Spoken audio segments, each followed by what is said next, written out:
ఆమె యొక్క పాదాలను కలిగే అదృష్టాన్ని ప్రసాదించాడు. ఇన్నేళ్ళ ఆమె తపస్సు రామదర్శనం అయింది. అప్పుడు శబరంటుంది, ఏ స్వామి, నా గురువు మాకు వృధా కాలేదు. నేను ఎంతో అదృష్టవంతురాన్ని. నా దగ్గర ధనం లేదు, నాకు కులము లేదు, నాకు పదవులు లేవు, పేరు ప్రఖ్యాతులు లేవు. అయినా కూడా వచ్చావయ్యా అంటే, ఏ శబరి, ఎవరి మనసులో అయితే ఆకారం ఉపకారాలు లేకుండా భక్తి శ్రద్ధలతో నన్ను ఆరాధిస్తూ ఉంటారో వాళ్ళనే నేను వెతుక్కుంటూ వస్తాను. ఎంత పెద్ద పదవిలో ఉన్న వాళ్ళైనా, ఎట్లాంటి వాళ్ళైనా కూడా భక్తి అహంకారంతో చేస్తే మాత్రం నేను స్వీకరించలేను శబరి అంటాడట. మరి ఆ శబరికి అందంగా లేను అన్న శబరికి ఎంతో అందాన్ని ప్రసాదించి ఒక అపురూపమైన సౌందర్యవతిగా ఆ అదృష్టాన్ని ప్రసాదించాడట శ్రీరామచంద్రుడు. అప్పుడు పుష్పకు విమానం వచ్చి ఉత్తమ లోకాలకు తీసుకుని వెళ్తుండగా రాముని నమ్ముకున్నందుకు. మరి రామ రామ అంటే రోమ పాపాలు పోతాయి, రా అంటే పాపాలన్నీ పోతాయి, మా అంటే మళ్ళీ రాకుండా ఉంటాయి. ఒక రామనామమే కాదు, కృష్ణనామమైనా శివనామమైనా ఏదైనా సరే భక్తితో చేస్తే దాని ఫలితం మనకు అందుతుంది. ఈరోజు శ్రీరామనవమిని ఒక్కరోజే ఆరాధిస్తే సరిపోదు, నిరంతరం మనము ఆరాధించాలి. ఎందుకంటే ప్రతి ఒక్కరిని కూడా ఏదో ఒక సమస్యతో బాధపడుతున్న వాళ్ళని, ఏదో ఒక కష్టంతో బాధపడుతున్న వాళ్ళని ఈ కష్టం తీరాలి, ఈ సమస్య తీరాలి.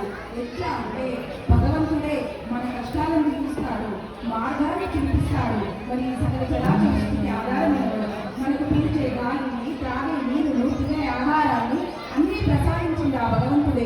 ఆ భగవంతుడే మన యొక్క బాధల్ని తీరుస్తారు. కాబట్టి ఈరోజు మన పుట్టినరోజు, మన పిల్లల పుట్టినరోజు అయితే గుడికి తీసుకువచ్చి కొబ్బరికాయ కొట్టించి అర్చన చేపిస్తాం. అందరితో ఆగిపోతామా? నిరంతరం పిల్లల్ని ప్రేమిస్తూనే ఉంటాము.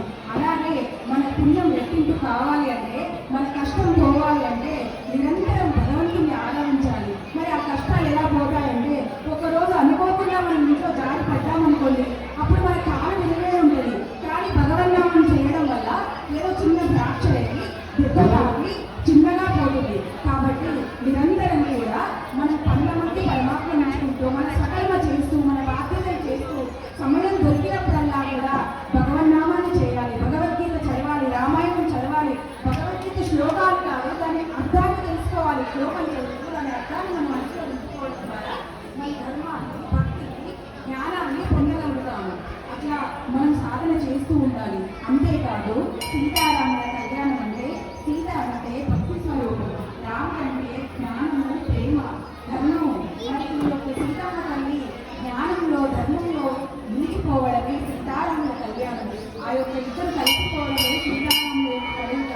మరి మనం కూడా నిరంతరం భగవన్నామాన్ని చేస్తూ ఉంటే భగవంతుని యొక్క కృప పడుతుంది. ఏదో ఒక రోజు మన యొక్క జీవితంలోకి పూర్ణ జ్ఞాన గురువు లభిస్తాడు. ఆ గురువు అందించే సందేశంతో ఆయన మార్గంలో నడిస్తే మనం కూడా కష్టాలు పోగొట్టుకొని సుఖాన్ని, సంతోషాన్ని పొంది ధరిస్తాము. మరి ఆ శక్తి మనకు ఈ శ్రీరామచంద్రుని సీతారాముని రోజు ఇవ్వాలని వేడుకుంటూ ముగిస్తున్నాను.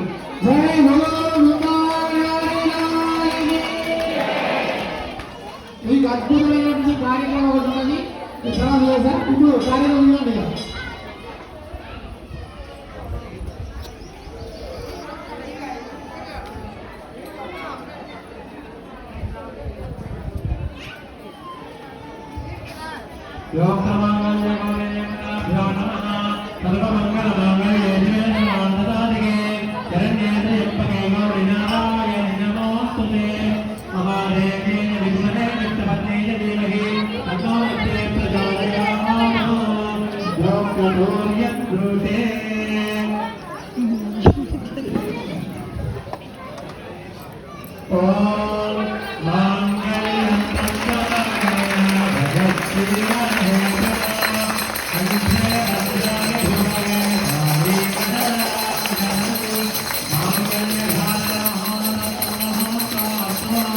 Gracias.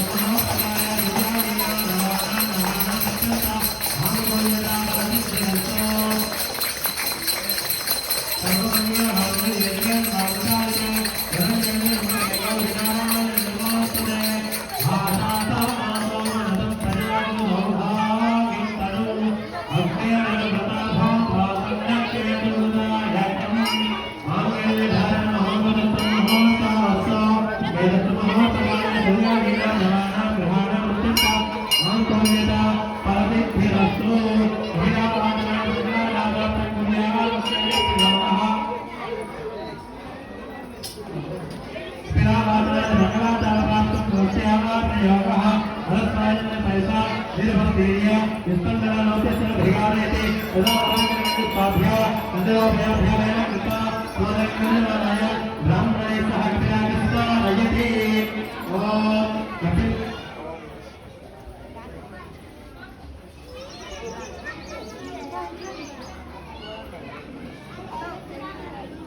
कपिलानाय मंगलानाथात्मकर्याः सत्यायुक्तयोगः भरतानेन तमसनिर्भतीर्य उत्तङ्कनानात्यस्य भृगारेति तदाभाग्यपाभ्या तदाभ्याभ्यामेन कृता स्वरकर्णनाय ब्राह्मणे सह कपिलागस्ता नयति ओम प्रजापतिर्भयामितः पुष्पयोर्नाशकम् कामसत्यमानन्दम् सत्याः देवादेहाः कोनप्रबोधनानन्दः पुष्पयोर्निः दत्तवः पुष्पयोगामिसदस्याले दक्षिणापरिग्रहे पुनः चित्तमाकोटिर्भरतसत्यमगेनहे करुणाकुलसुन्दस्य यजस्वेश्वे रामजे राममस्याभिभगवत्रे रमान्य कदास्य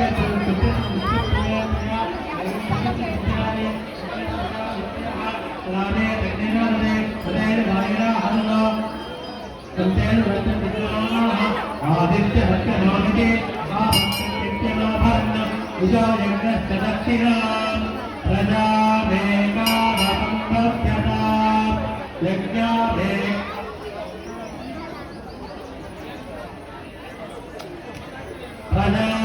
प्रजामेकामसम्भव्यता अशवमेकामसम्भव्यता यज्ञामे यज्ञामेकामसम्भव्यता अशवमेकामसम्भव्यता हृदयसम्परस्परयोः अक्षरारोपणे कुर्यात्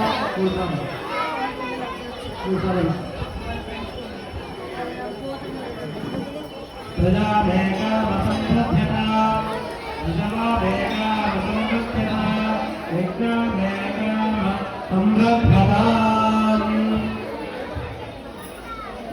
अक्षरारोपण कार्यक्रमమైనది తదుపరి ఉత్తరపున మంగళహారతి మంగళపుష్పం ఆశీర్వాదమైనది కావున తర్వాత వంద క్రమంలో ఒకరి తర్వాత ఒకరు వచ్చి కొడుకు ఏర్పడినారు